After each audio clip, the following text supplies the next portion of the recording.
This lesson is on evaluating sources.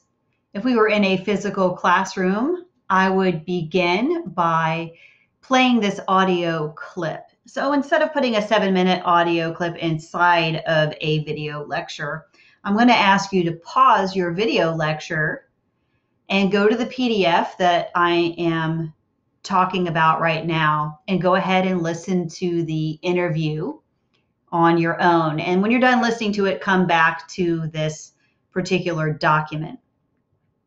Anytime in this class when I'm giving a video lecture and I'm referring to slides or other documents, you will have access to those materials. And I will always recommend that you have a version of that up in front of you. You can and should also save them. The first thing we're going to take a look at after the audio clip is listed here as number 2. And it's a website that says Donald Trump to ban Canadians from entering U.S. Now, I will tell you that this has nothing to do with the coronavirus. This is an article in what's called the Burrard Street Journal. And we're going to take a little look at what's on the page right now. We had a pop-up down here at the bottom. Trump invites Thai boys to White House. Boys request to return to cave. And then we have several things listed here on the page. Now, I'm not sure if you have figured it out yet or not, but this is not a real news article. This Burrard Street Journal is the BS Journal, as in bullshit, basically. And looking around on the page for a while will give you the information that basically shows you that it's not real.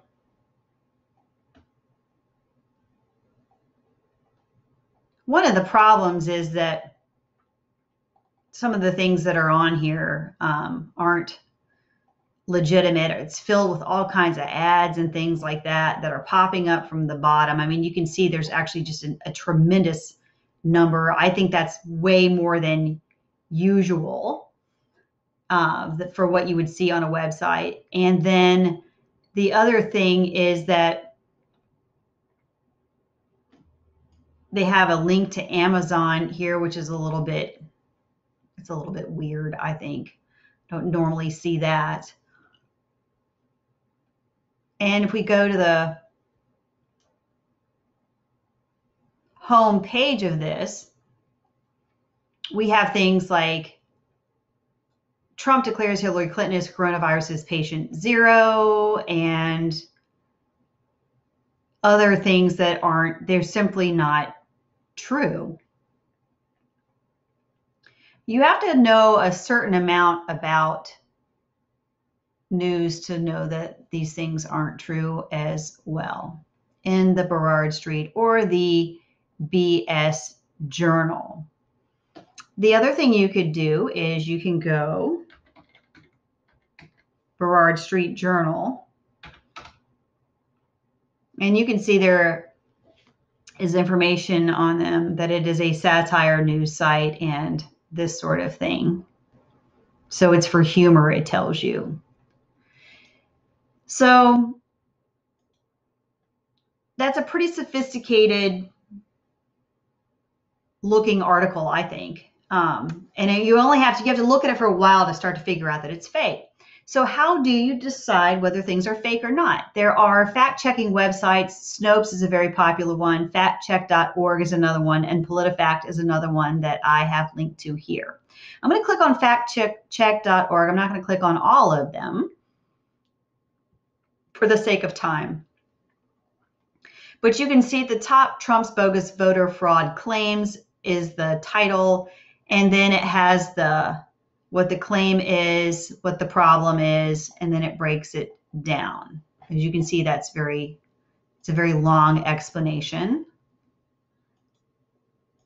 I'll click on PolitiFact. Oops. Wait, is that the same one?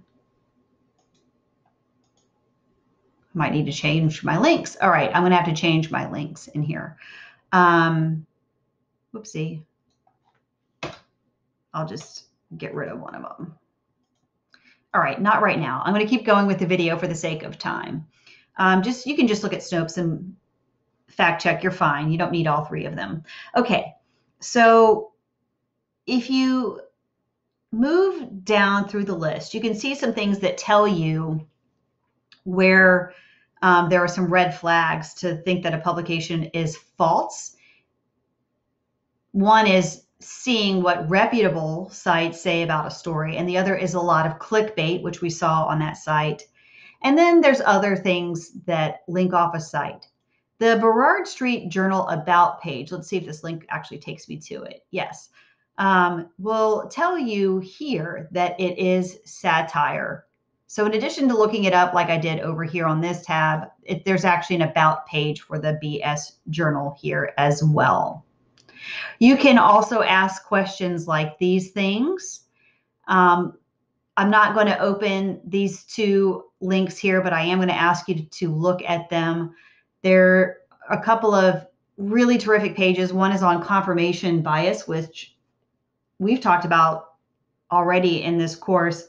And that's when we believe things because emotionally we react to certain topics so strongly that our emotion has us, even in the face of facts, believe what we already believed. And the backfire effect, you have to just step through the comic basically that's linked here. It's a wonderful little comic strip on this topic of the backfire effect. There's a couple of follow-up questions here. And then as we work through the rest of the PDF, it'll become a little bit more obvious to you what the ways that you can find fake sources are in what you're doing for this particular class. I have a couple links to things that I'm going to talk about below, so I'm going to move on down in there now.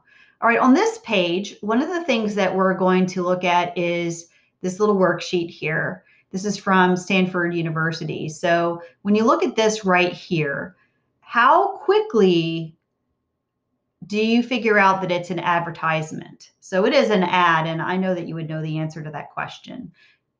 And you can tell by the code and the save $20 up here.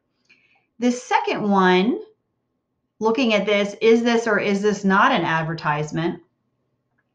There's nothing right here to indicate that this is an ad.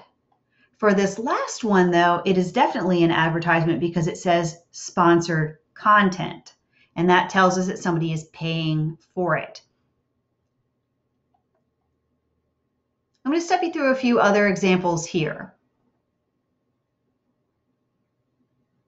On Imgur, this picture of flowers was posted, and somebody claimed that it had to do with nuclear birth defects from the nuclear power plant disaster in Japan. The question is, does this give evidence about the conditions near the power plant? I think we can look at it and see that there's nothing to indicate where this is whatsoever. In fact, that could be in anybody's yard, and there isn't enough here to say that it has anything to do with that power plant at all, and it is in fact fake. All right, let's say you see this tweet on your Twitter feed and somebody has like a little Google form and they want you to fill it out. Would this tweet be a useful source about NRA members' opinions on background checks? List any sources to make your decision. And then the other thing in their little quiz, or not quiz, but form that they're asking is about the NRA as well, the National Rifle Association. Well, if you read the actual web address,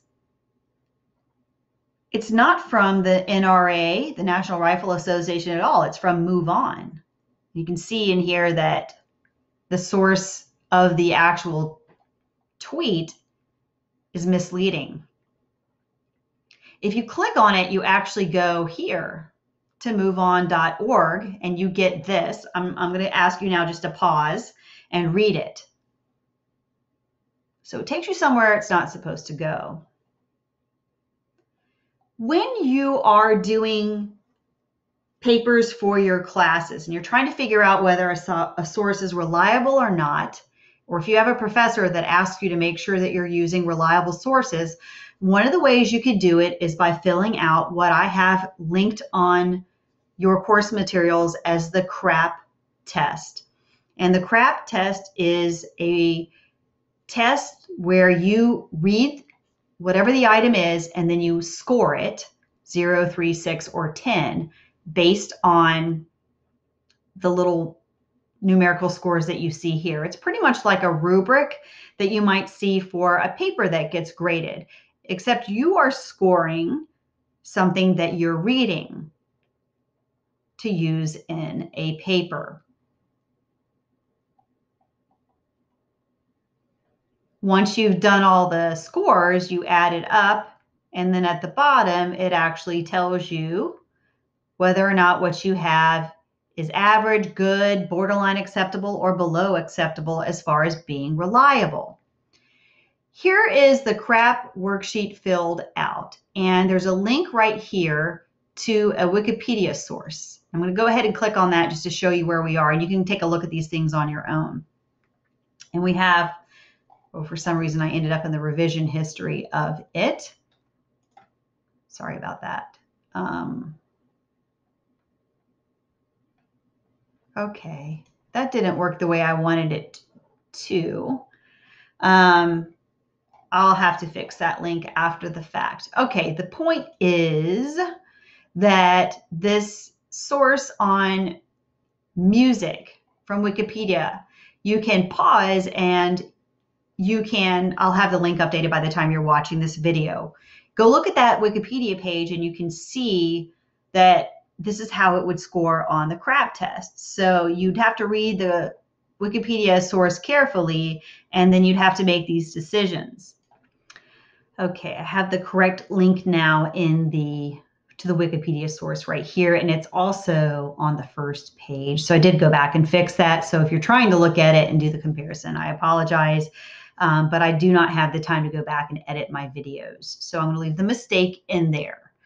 The next thing I want to show you in your PDF is that we are looking at the difference between popular and scholarly articles in this table that you see here.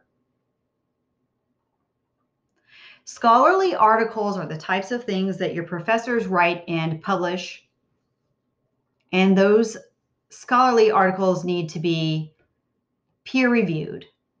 And what peer review means is that somebody's peers, like other people that are like them, other scientists, other professors, for example, have to approve of the work before it gets published. Peer review is incredibly important in scholarship to make sure that mistakes aren't published and followed throughout all sorts of different disciplines. It would certainly lead to trouble with accuracy, with historical sources, with science, with studies for medicine, if we had information that wasn't peer reviewed. Information needs to be checked by other people before it is made available and used for other scholarship. There's an infographic here on Beyond Fake News that I thought might be helpful. You can see that there's some things on here like propaganda, clickbait, sponsored content, satire, and hoax, some of the things we've already gone over in this presentation. And one of my favorites is always conspiracy theories. Things like, well, Area 51 is a fun one for this. And then if you move down a little bit more into the PDF, you'll see this information here at the bottom. So once again, just to recap, this is an overview of fake news. And for your paper number 3, you will be doing CRAP tests on the different sources that you use. I'll go over that separately in a couple other places.